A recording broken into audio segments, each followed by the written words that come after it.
आजचं धम्मपद क्रमांक 6 नियमक वग्ग.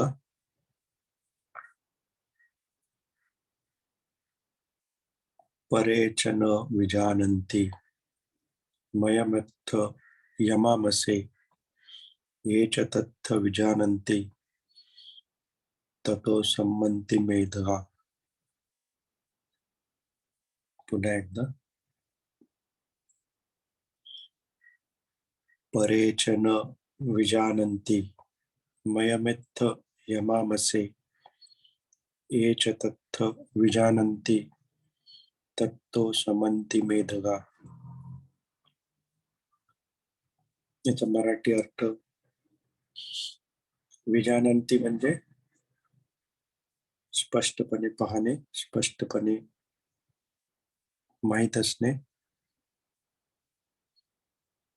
मयमेत्य म्हणजे आपण येथे. यमामसे म्हणजे नष्ट होत आहेत, म्हणजे जीवन आपलं व्यर्थ होत आहे. तथ्य म्हणजे वास्तविकता. मेधगा म्हणजे दोष किंवा कलह. तर परे च न विजानन्ति मयमित्थ यमामसे म्हणजे इथे ज्यांना कळत नाही की आपण इथे क्षणाक्षणाला नष्ट होत आहोत. हे च तथ्य विजानन्ति, पण हे तथ्य जो जाणतो ततो सम्मन्ति मेधगा, तो आपले जे कलह आहेत, आपले जे दोष आहेत, त्यांना सम्मन्ति म्हणजे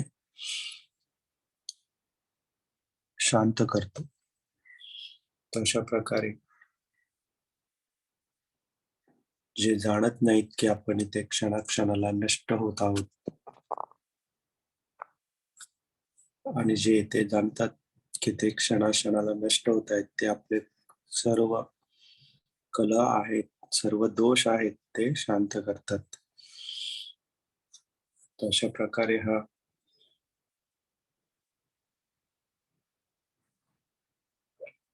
मराठीचा अर्थ होतो.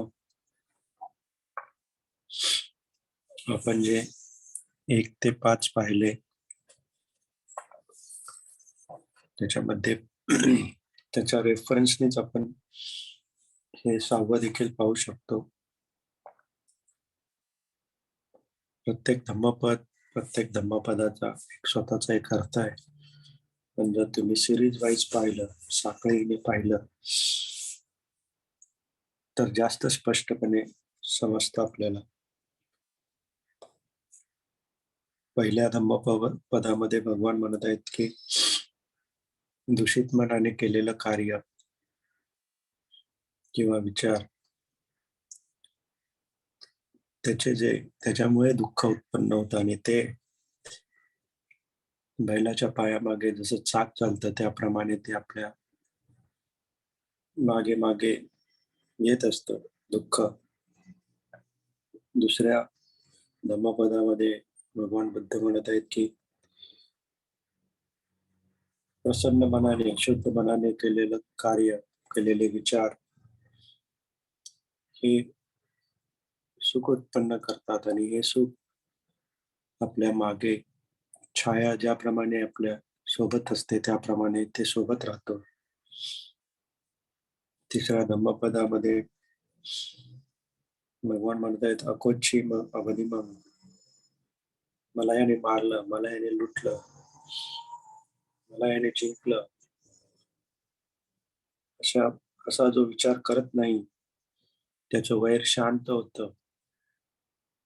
चौथ्या धम्मपदामध्ये भगवान म्हणत आहेत की मला याने मारलं, मला याने जिंकलं, असं जो म्हणत आहे, असा जो भाव करत आहे, त्याचं वैर कधीही शांत होत नाही. 5व्या धम्मपदामध्ये भगवान म्हणत आहेत की वैराने वैर कधीच शांत होत नाही. अवैराने म्हणजे मैत्रीने वैर शांत होते, आणि हा सनातन धर्म आहे. तशा प्रकारे त्यानंतर भगवान बुद्ध इथे मयमेत्थ यमामसे म्हणजे आपण क्षणाक्षणाला इथे नष्ट होत आहोत याचा उल्लेख करत आहेत.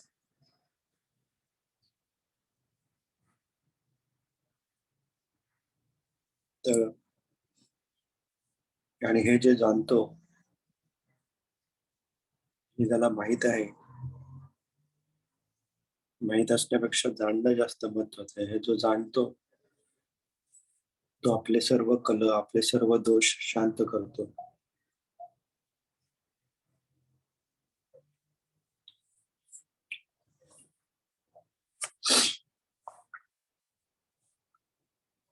याच्यामध्ये 2 भाग येतात, की ज्याच्यामध्ये भगवान सांगत आहेत, की क्षणाक्षणाला आपण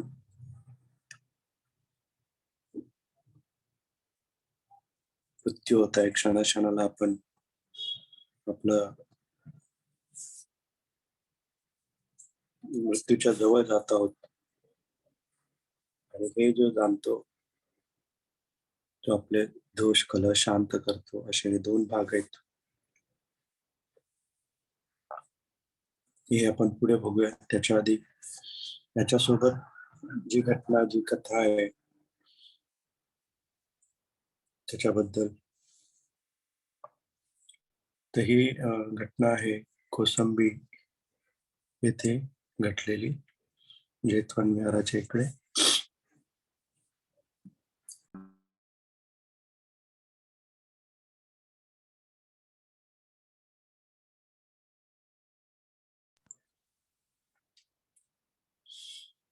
अ,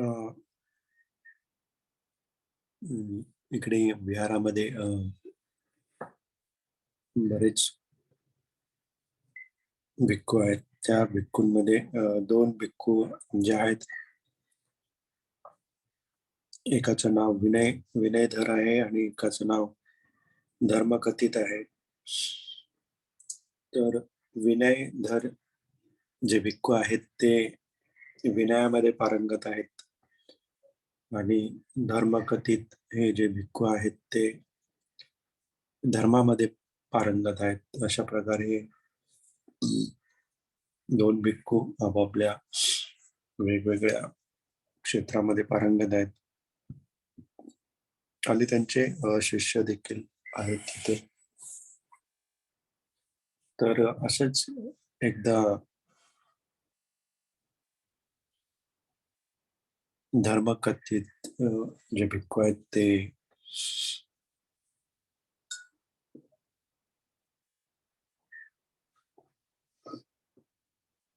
लघुशंका करण्यासाठी टॉयलेटचा यूज करतात, शौचालयाचा यूज करतात. तर हे सगळं जे विश्लेषण आहे ते त्याच्यामध्ये ह्या गोष्टी आहेत, की टॉयलेट आणि शौचालय त्या काळी देखील शक्यता आहे, की उघड्यावरती जे शौच करत नसणार त्यावेळी शौचालयाची सुविधा असण्याची शक्यता आहे. कारण त्याचा स्पष्ट उल्लेख आहे शौचालय.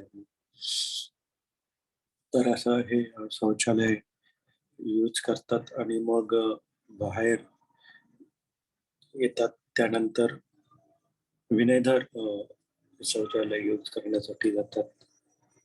लघुशंका करण्यासाठी किंवा जे काही आहे त्यांचं. तेव्हा ते पाहतात, की तिथे जे पाण्याचं जे भांडं आहे, त्याच्यामध्ये पाणी शिल्लक आहे. जे आधी धर्मकथित यांनी वापरलेलं आहे. त्यानंतर ते म्हणतात धर्मकथितला भेटतात आणि त्याला म्हणतात, की "तू जेव्हा शौचालयाचा वापर केला, त्यानंतर तू त्यातलं पाणी पूर्ण ओतलं नाहीस आणि त्याच्यामध्ये पाणी शिल्लक राहिलं. त्या पाणी शिल्लक मुळे इकडे जीवजंतूचा फैलाव होऊ शकतो आणि हे विनयाला धरून नाहीये, की त्याने विनयाचा भंग केलेला आहे तू. अशा प्रकारे धर्मकथितवरती ते आरोप करतात. धर्मकथित म्हणतात, "हो, ठीक आहे. माझ्याकडून चूक झाली, तर पुढच्या वेळी मी असं होणार नाही."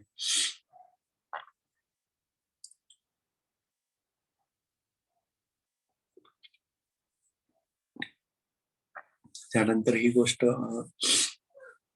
त्यांच्या भिक्खूंचे जे शिष्य असतात त्यांना माहिती होतं, की अशा प्रकारचं एक घटना झालेली आहे. तर जे विनयदत्तचे शिष्य आहेत, ते म्हणतात, "काय तुमचे धर्म कथित आहेत, त्यांना विनय देखील माहिती नाहीत आणि तुमचे जे गुरु आहेत, त्यांना कळत देखील नाही, की विनयाचं पालन कशाप्रकारे करायचं." तर हे धर्मकथितचे जे शिष्य असतात, ते ऐकून ते म्हणतात, "तुम्हाला धर्मच कळत नाही. या गोष्टीमध्ये काही विशेष असं नसतं. या गोष्टीमध्ये जास्त काही फरक पडत नाही." त्यांनी जरी मान्य केलं, की हो, माझ्याकडून चूक झाली आणि तरी देखील तुम्ही ह्या गोष्टीला महत्त्व देतात, तर त्यामुळे तुम्हाला धर्म कळत नाहीये. अशा प्रकारे त्या 2 त्यामध्ये दर 2 गट निर्माण होतात आणि एक दुसऱ्यांवरती आरोप करतात, की तुम्हाला विनय कळत नाही. ते म्हणतात, की तुम्हाला धम्म कळत नाही आणि अशा प्रकारे त्यांच्यामध्ये अ, कलह निर्माण होतात. जेव्हा ही बाजू इतर लोकांना कळते, तर ते त्यांचे जे डिसायपल्स असतात म्हणजे जे गृहस्थ त्या विहारात येत असतात, त्यांच्यापर्यंत ही गोष्ट जाते. त्यांच्यामध्ये देखील 2 गट पडतात. एक गट म्हणतो, की हे योग्य आहे आणि दुसरा गट म्हणतो, की हे योग्य आहे. त्यानंतर ही गोष्ट वाढत जाऊन अं, ते विहाराचे जे रक्षण करणारे असतात, देव, देवतागण, त्या देवतागणांपर्यंत ही गोष्ट जाते. त्या देवतागणांमध्ये देखील 2 भाग होतात. हा गट म्हणतो, की ह्यांचं बरोबर आहे, हा गट म्हणतो, की यांचं बरोबर आहे. तर अशा प्रकारे जेवढे संबंधित लोक आहेत, ते 2 गटांमध्ये विभाजित होतात आणि एक दुसऱ्यांचं एक दुसऱ्यांवरती दोषारोप करतात.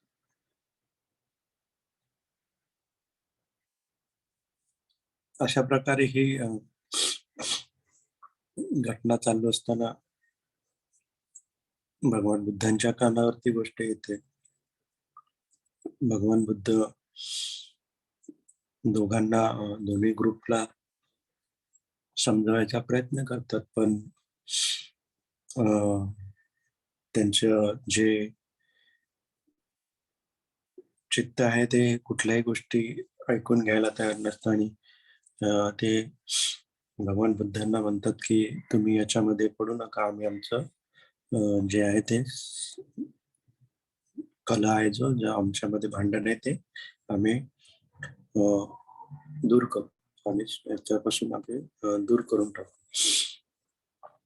तर असं म्हटल्यावरती मग तो जो वाद आहे तो वाढतच जातो. वाढतच चालल्यावरती मग भगवान बुद्ध त्या ठिकाणाहून निघून जातात आणि ते एक पालीला एक उपवन आहे, म्हणजे एक अरण्य आहे. त्याच्यामध्ये जाऊन वास्तव्य करतात. तिथे रक्षित रक्तिखत खगत गुंफा तिकडे जातात आणि थोड्याच काळाने वर्षावास सुरू होणार असतो. मग ते असं ठरवतात, की हा वर्षावास आपण रक्तिखगत गुंफेमध्येच पार पाडूया.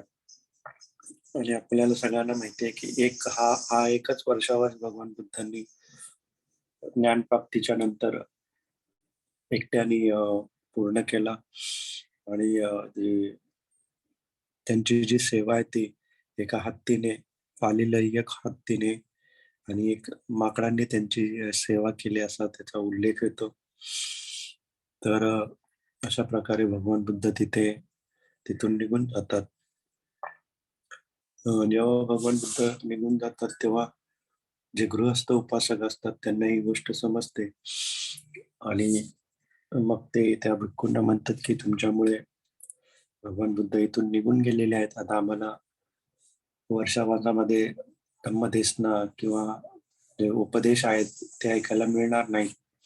आणि अशा प्रकारे ते या भिक्खूंवरती नाराज होऊन त्यांना जे काही दान वगैरे करण्याचं कमी करतात किंवा सोडूनच देतात. तर अशा प्रकारे गृहस्थांनी त्यांच्यापासून दूर झाल्यावरती या भिक्खूंचे फार उपासमार वगैरे होते. त्यांना त्रास व्हायला लागतो. त्यांना अडी-अडचणींना सामना करावा लागतो.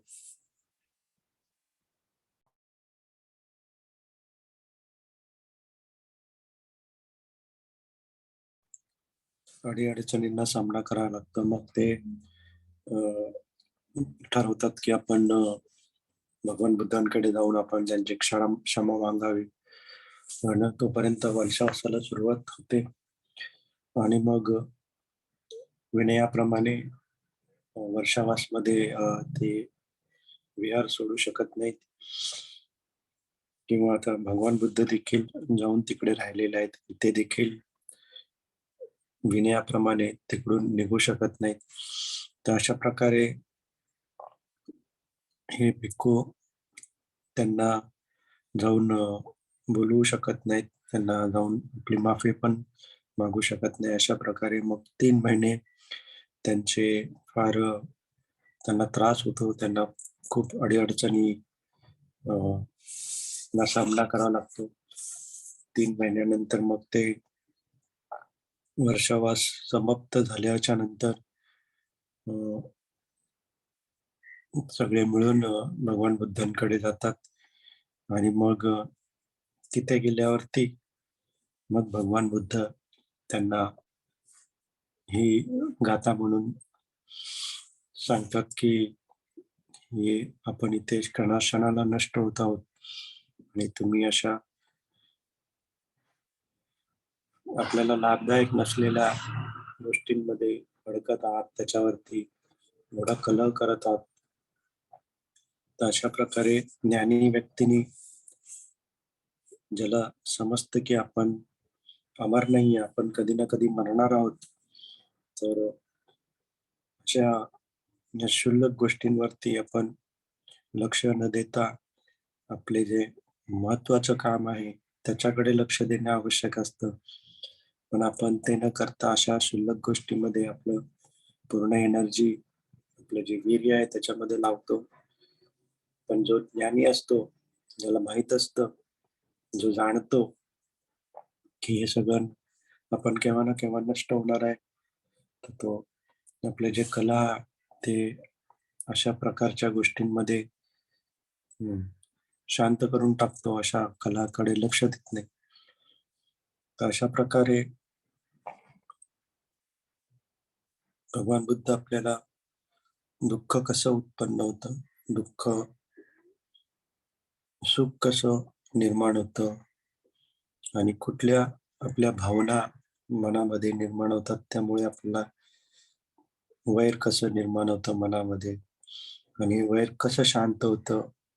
त्याचबरोबर जर आपण हे लक्षात घेतलं, की आपण क्षणाक्षणाला मृत्यूच्या जवळ जात आहोत, तर आपोआपच अशा ज्या क्षुल्लक गोष्टी आहेत, त्याच्यावरती आपण लक्ष देणं चांगलं नाही आणि ज्याला कळतं, की आपण क्षणाक्षणाला मृत्यूच्या जवळ जात आहोत, तो असल्या कुठल्याही कलहामध्ये, दोषांमध्ये पडत नाही. तर अशा प्रकारे हे धम्मपदाचा अर्थ येतो.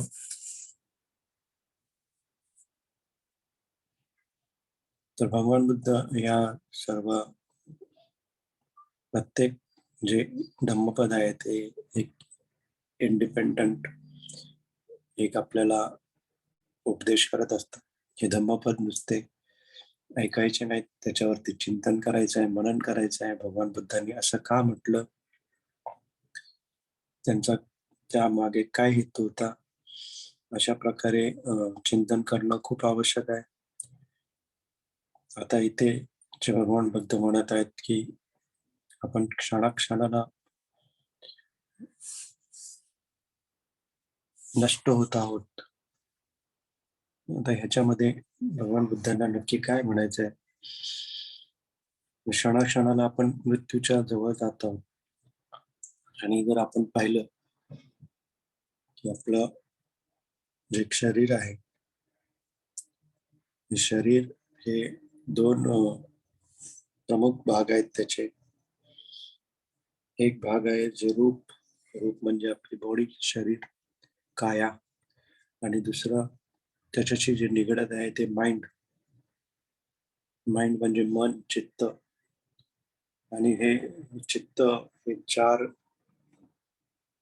त्याच्यामध्ये 4 भाग येतात. म्हणजे वेदना, संज्ञा, संस्कार आणि विज्ञान.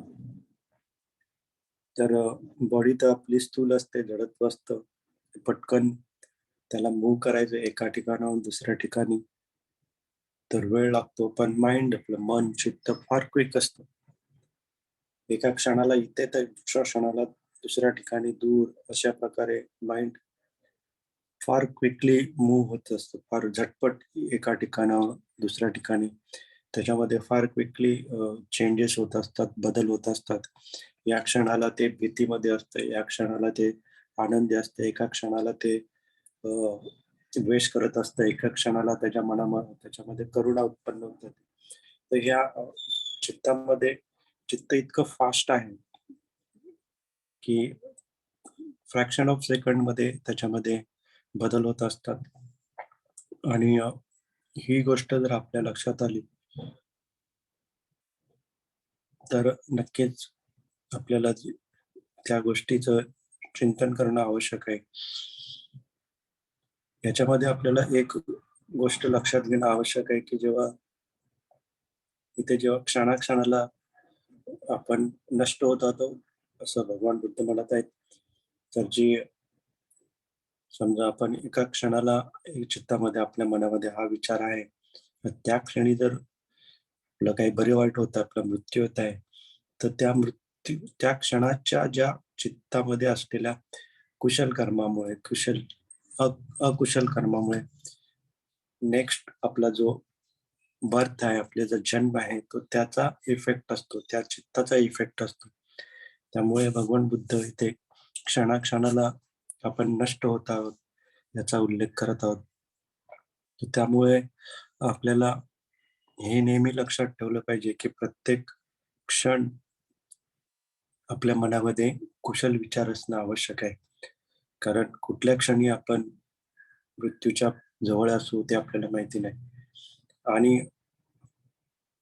अ, आणि असाच एक प्रश्न भगवान बुद्धांना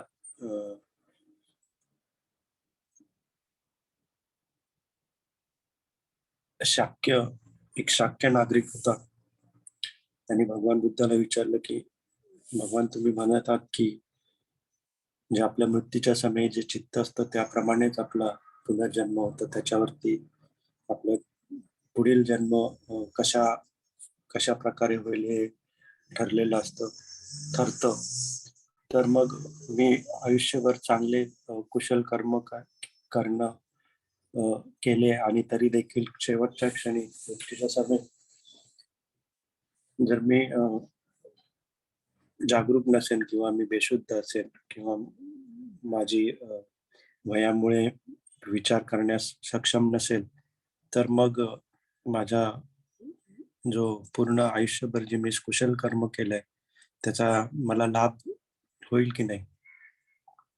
मग लाभ होणारच नाही, तर मग मी का करावीत? अशा प्रकारचा एक शाक्य नागरिक भगवान बुद्धांना प्रश्न विचारतो. तेव्हा भगवान बुद्ध म्हणतात, की ते ठीक, हे बरोबर आहे, की शेवटच्या क्षणी जे आपलं चित्त असतं, त्याचा फार प्रभाव असतो आपला जो पुढील जन्म आहे त्याच्यावरती. परंतु तुम्ही जर आयुष्यभर कुशल कर्मच केलेली आहेत, तर त्याच्या प्रभावाने जर तुमची कुशल कर्म इतकी असतील, खूप असतील, खूपच कुशल कर्म असतील, तर नक्कीच तुमचं जे शेवटचा जो मृत्यूच्या समयी जे चित्त उत्पन्न होईल, ते 99% कुशलच असेल. त्याच्यामध्ये फार कमी शक्यता असते, की अकुशल चित्त तिथे कारण तुम्ही जर आयुष्यभर कुशल कर्म केलीत, तर त्याचा जो इफेक्ट आहे, त्याचा जो प्रभाव आहे, त्यांनी शेवटच्या क्षणी तुम्ही जागरूक नसला तरी शेवटच्या क्षणी देखील कुशल चित्तच उत्पन्न होणार आणि त्याच्यामुळे तुम्हाला सुगतीच प्राप्त होणार.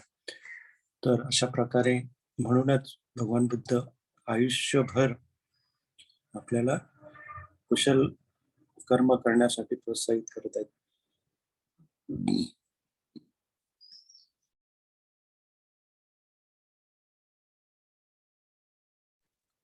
कारण हे जे कुशल कर्म आहेत, जेवढी आपण करू, त्याच्या प्रभावानेच आपलं शेवटचं जे चित्त असेल ते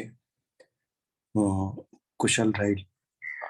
तर अशा प्रकारे मग आपण हे जाणून की कुठल्याही क्षणी आपला मृत्यू येऊ शकतो, हे जाणून देखील आपल्याला आपल्या मनामध्ये नेहमी कुशल विचारच आले पाहिजेत. इथे जो शब्द आहे विजाननंती हा शब्द म्हणजे इक्वल टू विपස්සना आहे. म्हणजे स्पष्टपणे पाहणे, स्पष्टपणे जाणणे. तर हे जे आहे ते आपल्याला स्पष्टपणे जाणायचं आहे, की आपण क्षणाक्षणाला मृत्यूच्या जवळ जात आहोत आणि जे हे दोष किंवा कलह आहेत, याच्यामुळे माझ्या मनामध्ये अकुशल चित्त उत्पन्न होत आहे आणि या अकुशल चित्तामुळे याच्या प्रभावाने कदाचित मला दुसऱ्या याच्यानंतर जे चित्त उत्पन्न आहे ते देखील अकुशलच उत्पन्न होणार. हे आपण विपश्यनामध्ये जसं स्पष्टपणे पाहतो, स्पष्टपणे आपल्याला कळतं, जसं आपल्याला कळायला पाहिजे.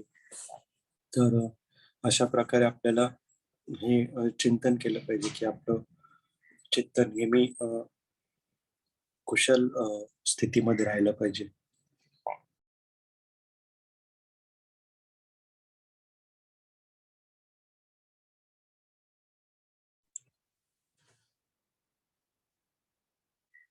तसंच आपल्या धम्मपद 5 मध्ये पाहिलं, की आपण वैराने वैर शांत होत नाही, ते अवैराने शांत होत नाही. अशा प्रकारे आपण कोणाच्याही प्रती वैर ठेवू नये मनामध्ये.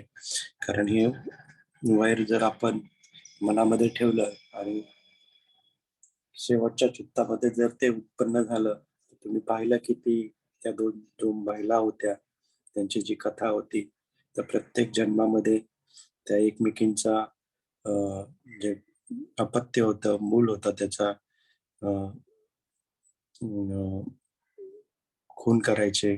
तर अशा प्रकारे मग एकेने केलं, मग दुसऱ्या जन्मी दुसरी करायची, पुढच्या जन्मी नेक्स्ट वाली करायची.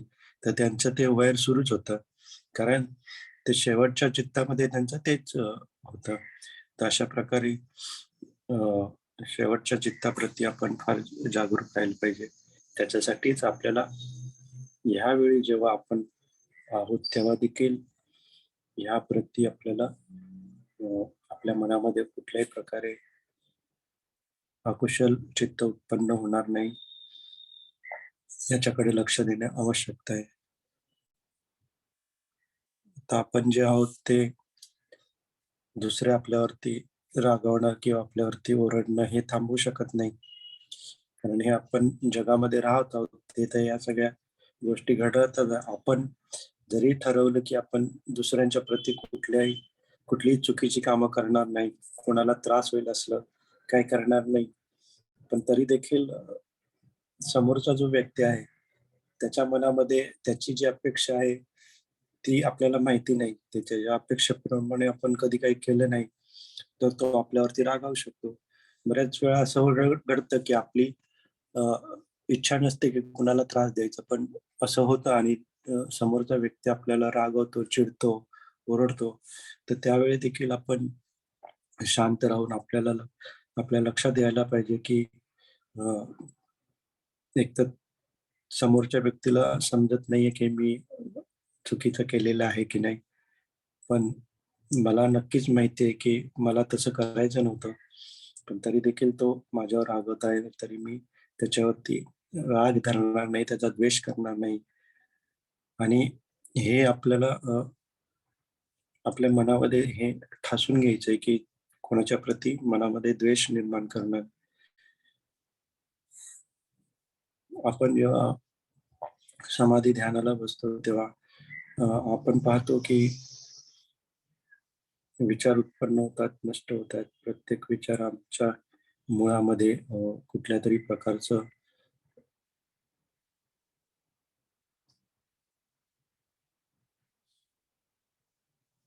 आसक्ती, मोह असतो, दुर्गुण असतात आणि हे पाहणं फार महत्वाचं असतं. जेव्हा मनामध्ये विचार उत्पन्न होतात, त्याच्यामध्ये काही ना काही दुर्गुणच असतात. हे स्पष्ट पाहणे फार आवश्यक आहे आणि हा एक पॉइंट ऑफ रेफरन्स असतो, की ज्याच्यामुळे आपण बघू शकतो. जसं की आपण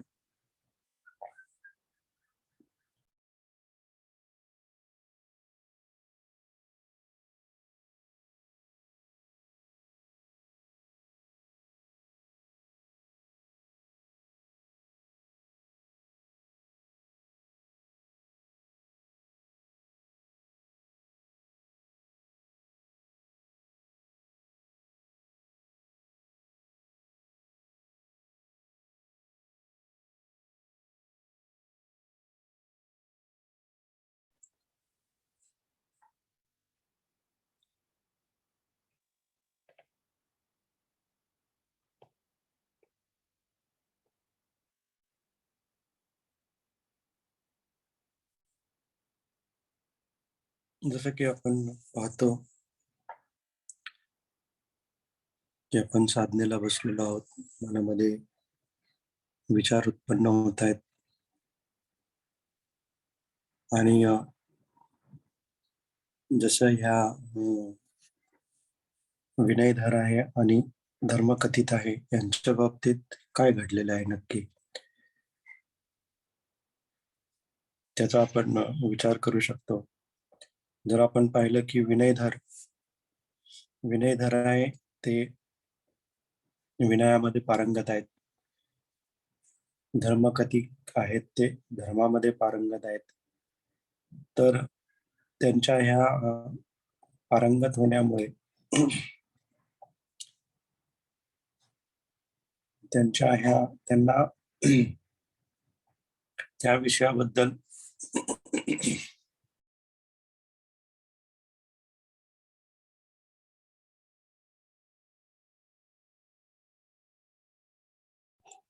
त्या विषया त्या विषयाबद्दल जी काही माहिती आहे, नॉलेज आहे, त्या विषयाबद्दल पूर्णपणे माहिती असल्यामुळे त्यांना असं वाटतं, त्यांचा असा समज झाला, की मला विनयाबद्दल संपूर्ण माहिती आहे. त्यामुळे हेच खरं आहे. मी जे सांगतोय तेच खरं आहे. तर आपण हे पाहिलं, हे धर्मकथित आहे. धर्मकथित यांची धर्माबद्दल जाण खूप अ, प्रबळ आहे. त्यांना धर्माबद्दल सर्व गोष्टी माहिती आहेत. त्यांचा असा समज झाला, की धर्माबद्दल मला सगळं माहिती आहे. धर्माबद्दल मला सगळ्या गोष्टी माहिती आहेत. तर त्या दोघांचीही ह्या ज्या त्यांना असलेल्या नॉलेजमुळे त्यांना असलेल्या माहितीमुळे किंवा ज्ञानामुळे असं वाटलं, की ते त्या गोष्टीमध्ये पारंगत आहेत. पण जेव्हा ही ही ह्या गोष्टीमुळे झालं काय, की विनयधर जेव्हा म्हणतो, की त्याच्यामध्ये पाणी राहणं हे चुकीचं आहे, विनयाला धरून नाही. तेव्हा त्यांच्या जे ज्ञान आहे, त्यांच्या त्या ज्ञानामुळे त्यांच्यामध्ये एक मीपणा, अहंकार निर्माण झाला आणि त्या अहंकारामुळे जरी धर्मकथित यांनी माफी मागितलेली आहे, तरी देखील ते त्या गोष्टीला तिथे सोडू शकले नाही. त्यांचा जो अहंकार होता, त्यांचा जो मीपणा, जो स्व होता, त्याच्यामुळे तरी त्यांनी धर्मकथितांनी माफी मागितलेली होती, तरी देखील ती गोष्ट सोडून न देता चार चौघांमध्ये त्या गोष्टीचा उल्लेख केला आणि त्यांच्या शिष्यांसमोर शिष्यांसमोर त्यांच्या म्हणजे प्रत्यक्ष नाही, पण त्यांच्या मागाहून त्यांच्या पाठी त्यांच्या शिष्यासमोर त्यांच्या धर्मकथित यांचा अपमान केला. आणि हे जे ऐकून मग पुन्हा धर्मकथित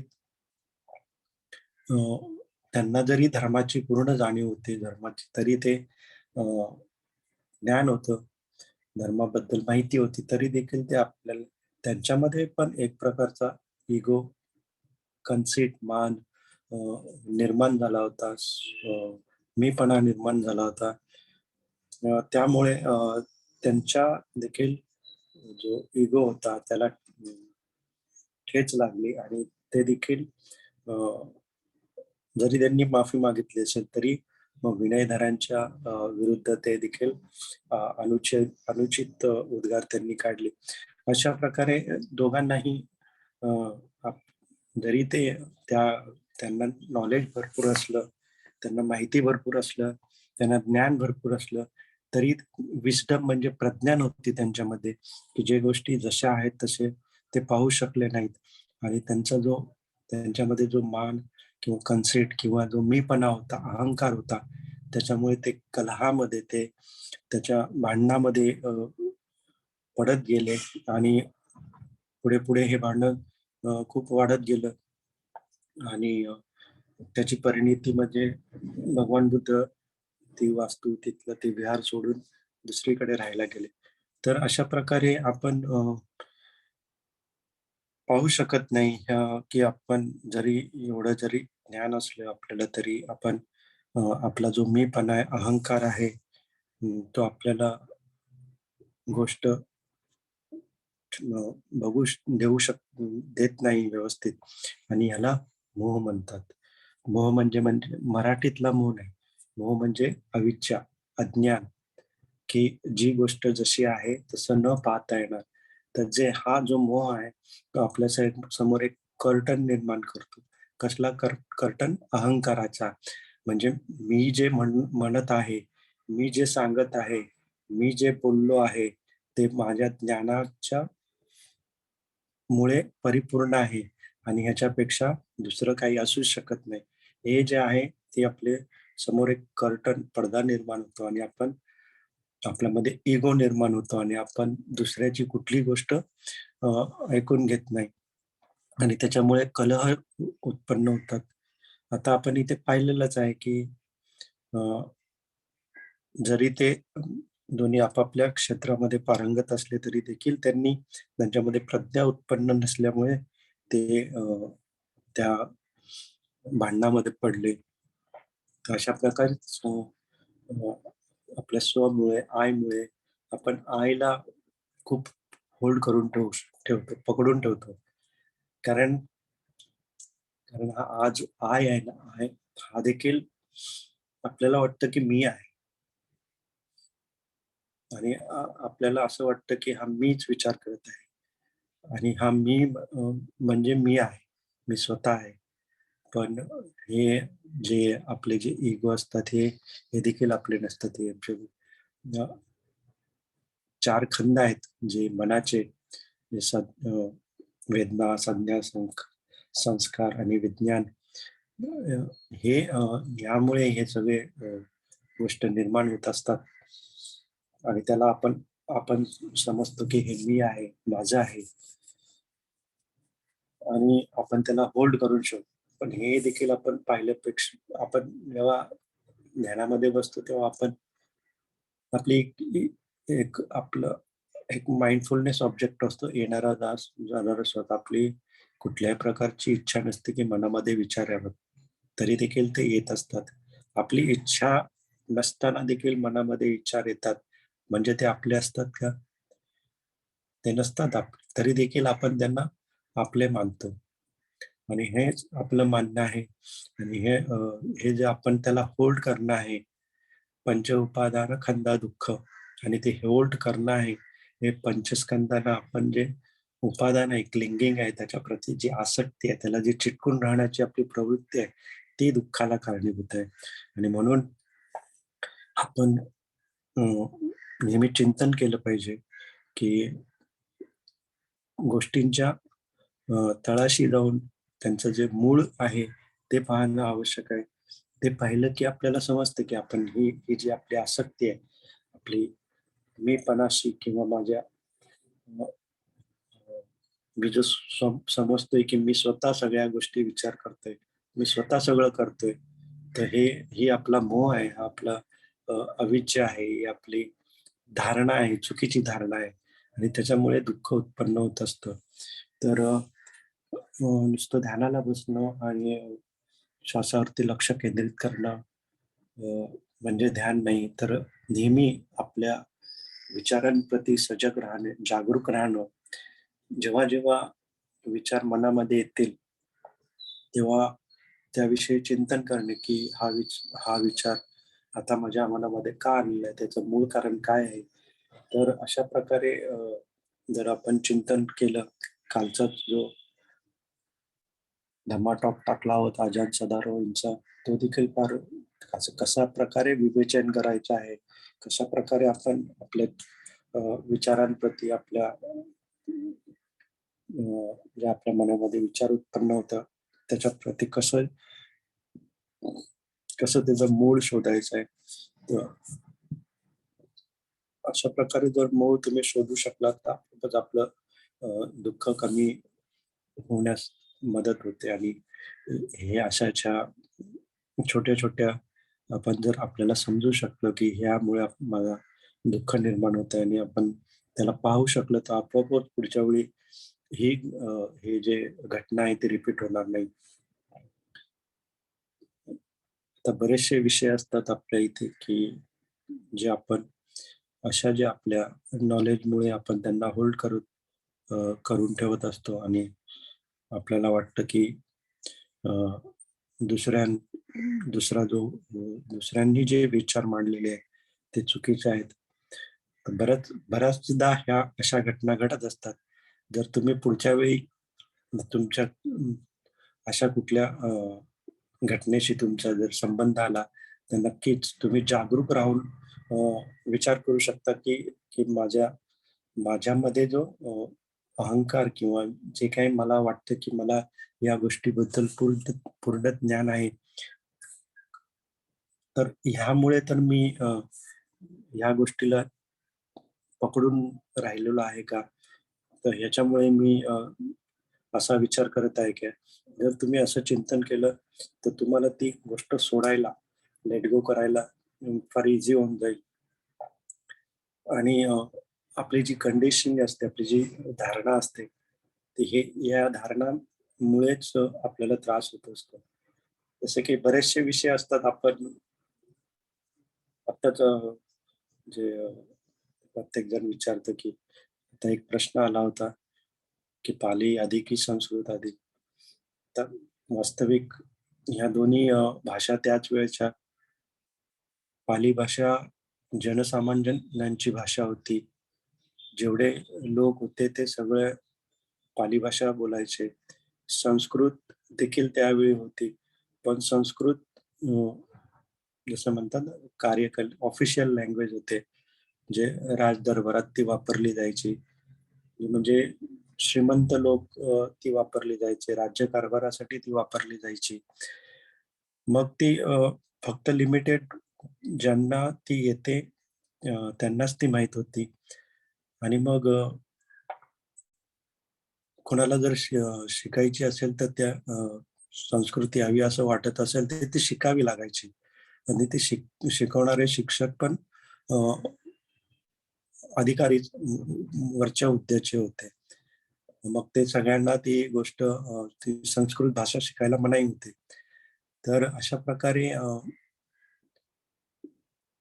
संस्कृत जरी त्यावेळी होती, तर ती पण फार कमी कमी लोक ती वापरायची. कारण असं म्हटलं जायचं की फक्त जे शिकलेले आहेत त्यावेळी जे शिकायचे वेद वगैरे शिकायचे ते संस्कृत मधूनच असायचे, म्हणून ती फक्त जे शिकलेल्यांची भाषा होती ती संस्कृत होती.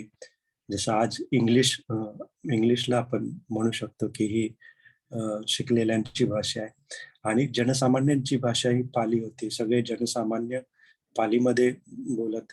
तर म्हणूनच भगवान बुद्धांनी हे सगळे उपदेश पालीमध्ये दिलेले आहेत, की सर्व धम्म आहे तो सर्व जणांना एकदम शेवटच्या गरीब माणसाला देखील कळावा म्हणून त्यांनी सर्व शिकवण, सर्व उपदेश पालीमध्ये दिलेले आहेत. बरेच वेळा त्यांना विनंती करण्यात आली, की संस्कृतमध्ये पण तुम्ही उपदेश करावे, पण त्यांनी त्या गोष्टीला नकार दिला. आता जो प्रश्न विचारण्यात आला, की पाली आधी की संस्कृत आधी? तर त्यामध्ये हीच आपली धारणा होऊन जाते, की पाली समजा आधी आहे किंवा पाली आधी आहे, आमची पाली भाषा आहे. भगवान बुद्धांची सारी वचनं पालीमध्ये आहेत. मग आमची पाली श्रेष्ठ, संस्कृत खालची. मग आपली अशी धारणा निर्माण होते. मग अशा धारणेमुळे आपण एखाद्या कलहामध्ये पडतो. तर ह्या सगळ्या गोष्टी ह्या गैरवाजवी आहेत. त्यांच्याकडे लक्ष देण्याची गरज नाही. बरेचसे विषय असतात ज्याला आपण होल्ड करून ठेवतो. हे छोटं, हे मोठं. आमचा बुद्ध धर्म सगळ्यात श्रेष्ठ. याच्यामध्ये सगळ्या गोष्टी सांगितलेल्या आहेत. दुःखमुक्तीचा मार्ग सांगितलेला आहे. पण जर तुम्ही जे भगवान बुद्धांनी उपदेश केलेलेच नाहीये, त्याच्यावरती चालतच नाही, तर ते दुःखमुक्तीचा मार्ग सांगून फायदा काय? तुम्हाला त्याचा फायदा काय? तुम्ही भले चार चौघांमध्ये उभे राहून मोठ्या-मोठ्याने ओरडाल, की आमचा बुद्ध धर्म चांगला आहे, भगवान बुद्धांचे उपदेश चांगले आहे. पण त्या ओरडण्याला काहीच अर्थ नाही जोपर्यंत तुम्ही त्याच्यावरती चालत नाही आणि तुम्ही त्याच्या वरती अनुसरून तुमची दुःखमुक्ती करत नाही. तुम्ही ओरडत राहाल आणि तुम्ही धम्मावरती चालणारच नाही, उपदेशाप्रमाणे वागणारच नाही, तर तुम्ही दुःखच निर्माण करत आहात. तर अशा प्रकारे ज्या ज्या गोष्टीचं महत्त्व नाही त्या गोष्टीकडे आपण लक्ष न देता जे आपल्या मनामध्ये कुशल कुशल धम्म आहेत, कुशल विचार आहेत, कुशल चित्त आहेत, तेच कसे निर्माण होतील याच्याकडे लक्ष देणे फार आवश्यक आहे. धम्माच्या मार्गावरती असताना ह्या सगळ्या गोष्टी आपल्याला, कारण हा सगळाच उपदेश आहे, हाच भगवान बुद्धाचा उपदेश आहे. भगवान बुद्धांनी 2च गोष्टी सांगितल्या आहेत. दुःख आणि दुःख नष्ट करण्याचे उपाय. या 2च गोष्टींवरती भगवान बुद्ध सांगतात, की मी ह्या 2च गोष्टी सांगितलेल्या आहेत. त्यामुळे आपण देखील या 2 गोष्टींवरतीच आपलं अ, लक्ष दिलं पाहिजे. बाकीच्या गोष्टीकडे लक्ष दिलं नाही पाहिजे आणि कशाप्रकारे आपल्या मनामध्ये वेगवेगळे विचार उत्पन्न होतात. कसं काय आपण जो आहे, आपला जो मीपणा आहे मग तो आपल्याला दुःख निर्माण करत आहे आणि त्याच्यापासून जर आपल्याला या दुःखापासून मुक्त व्हायचं असेल, तर हा जो आहे, हा जो मी आहे, त्याची पकड सैल झाली पाहिजे. ती पकड सैल होण्यासाठी आपण जे जसं आहे तसं पाहिलं पाहिजे, की हे विचार माझे नाहीयेत. हे विचार जे आहेत आणि हा विचार की हे मी सगळं करतोय, हा देखील मिथ्या दृष्टी आहे, ही देखील चुकीची धारणा आहे. तर फक्त ध्यान केलं सकाळ, संध्याकाळ, दुपार आणि आपले दुःख नष्ट झालं. अ, असं होत नाही. आपले दुःख आपले थोडेसे दुर्गुण असतात ते कमी होतात.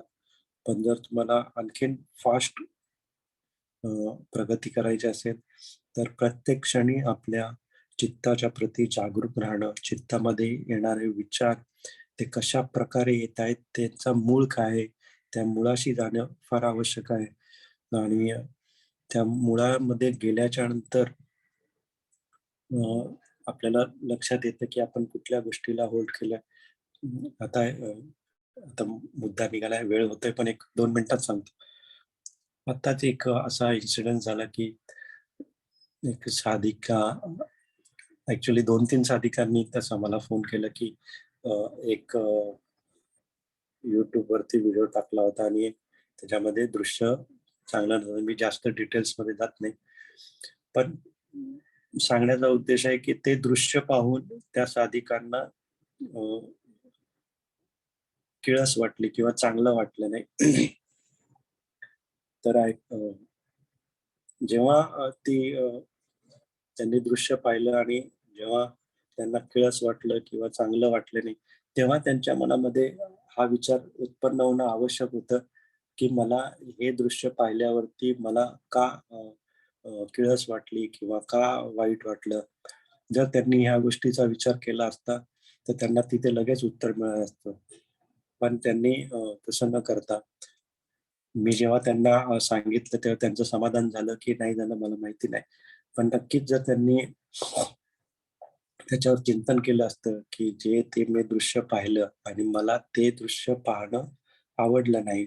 कारण कारण की माझी धारणा होती, की असं घडू नये, असं होऊ नये आणि त्या धारणेला चिटकून राहिल्यामुळे मला त्या दृश्याबद्दल किळस वाटली, दुःख वाटलं आणि ही जी धारणा आहे, ही धारणा आपण निर्माण केलेली आहे.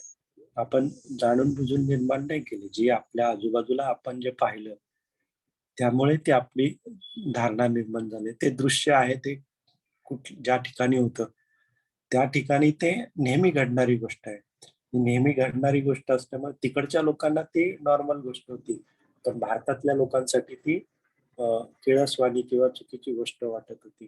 तर ह्या अशा प्रकारे ह्या आपल्या धारणा ह्या आपलं अ, धारणाच आपल्याला काही चुकीचं किंवा अ, वाईट किंवा किळसवाणं निर्माण करत असतात. पण सगळ्या गोष्टी आपल्या धारणेप्रमाणेच असतील असं नाहीये. तर ह्या धारणा देखील आपल्या नसतात. त्या देखील कंडिशन असतात. त्या देखील परिस्थितींनी निर्माण झालेल्या असतात. आपल्या धारणा देखील चेंज होतात. लहानपणी आपल्या धारणा वेगळ्या असतात. मोठ्या झाल्यावरती आपल्या धारणा, आपली कंडिशनिंग चेंज होते. जे खेळणं आपल्याला लहानपणी आवडत असतं, मोठं झाल्यावरती ते आवडत नाही किंवा मोठा माणूस त्याच्याशी खेळत बसत नाही. अशा प्रकारे आपल्या धारणा चेंज होतात. तर हे हे देखील आपलं पाहणं आवश्यक आहे, की आपल्या धारणा आपली कंडिशनिंग देखील आपले जे विचार असतात, चित्त असतात त्याच्यावरती कंडिशनिंग करत असतात, निर्माण करत असतात. जे आपण स्वतः करत नसतो. ते आपोआप निर्माण होत असतं. तर मला ह्या धम्मपदाविषयी इतकंच. आज बरंच बोललो. ठीक आहे. बंद करा ते.